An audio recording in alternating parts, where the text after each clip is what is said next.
Hello student, this is Mehnaz Khan with third part of literary device. We will continue our explanation. Student, our next literary device is oxymoron. What is oxymoron? Apparently contradictory terms appear in conjunction. Means when we are having contradictory words, those who are not those which are not antonym to each other, but their expression, their sense is contradictory. See the example. This is open secret.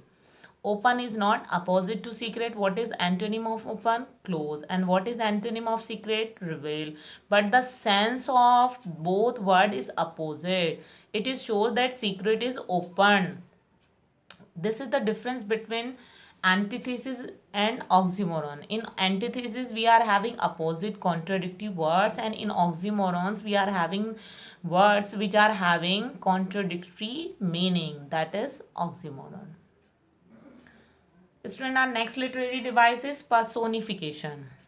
Giving a human quality to an object or a non-living things. Means when we are treating a non-living things, ideas, that person or animal like a person, that is personification. See the example.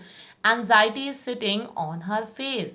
Anxiety is a feeling, worriness. How anxiety can sit like a human being? So this is personification.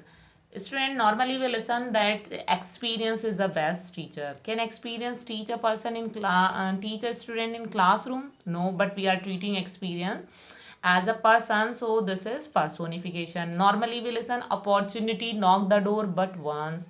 But opportunity is not having hand, opportunity is not having leg, but we are treating that opportunity, which is invisible idea, as a person.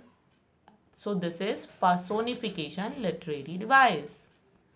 Student, our next literary device is referent. What is referent? A words, a line, a set or a group of line that repeat at a regular interval in different stanza. The main thing is this, the regular interval. When any word or any line is repeated, that is referent. See the example, said the duck to the kangaroo. This line is repeated many times after a regular interval in many stanza in the poem The Duck and the Kangaroo. So this is referent. Our next literary device is rhyme. Student, we know that what is rhyme? In the end of every stanza, the last word of each line in every stanza rhyme to each other. We are having two type of rhyme, internal rhyme and rhyme. To create musical effect is used rhyme by the poet. See the example. The guests are mad, the feast is set. Here the mad word is used in mid of the sentence, but it rhymes to the last word said. This is internal rhyme. Next example from the same poem, The Rime of Ancient Mariner. Merrily did we drop below the kirk, below the hill, below the lighthouse top. Here drop word and top word are used in the last of line and they are rhymed to each other. So this is and rhyme. Student, our next literary device is repetition. What is repetition? Repeated use of a word of line to lay emphasis. When any word is repeated again and again, that is repetition. See the example. Remember word repeat 5 times in the poem No Man or Foreigner in 9 class syllabus. Same pull out is repeated 3 times in the poem On Killing a Tree. This is also in the 9th class syllabus. Our next literary device is simile. What is simile? Comparison between two things, person by using like as. Means when we compare two different objects on the basis of one quality as we do in metaphor, but in this simile we use like as word, but in metaphor we don't use like as word. See the example, life is like a dream. Here life is different thing, dream is a different thing, but they are compared on the base of short span of time. This is the quality of both, and the comparison word like is used. If we tell the sentence life is a dream, that will be metaphor.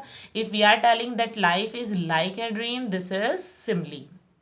This is the difference between metaphor and simile.